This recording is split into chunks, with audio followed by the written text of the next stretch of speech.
Maswerteng hapon po mga ka-STL, narito na po ang resulta ng STL Pampanga para sa araw na to, second draw.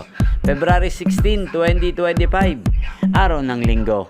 Naway ang mga natayaan nyo pong mga numero kanina ay manalo nawa ngayong hapong ito, 4 PM. Kaya kunin nyo na po ang inyong mga tickets.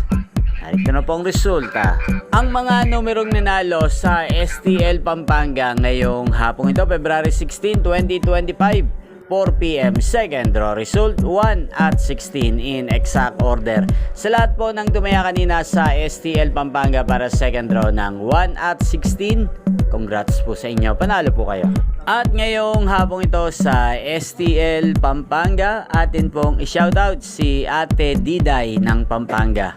Shoutout po sa inyo Ate Diday, sana po ay manalo na ang mga numerong tinatayaan nyo sa STL Pampanga. At sa lahat po ng mga taga Pampanga dyan na lagi din pong nanonood sa channel na to, shoutout po sa inyo. Especially sa aking mga subscribers, shoutout po. Inyo pong napanood ang resulta ng STL Pampanga sa channel na to, Roderick Hernandez TV. Maraming salamat po sa patuloy nyo pong panonood sa aking channel. Magkita-kita pong muli tayo mamayang 8 PM.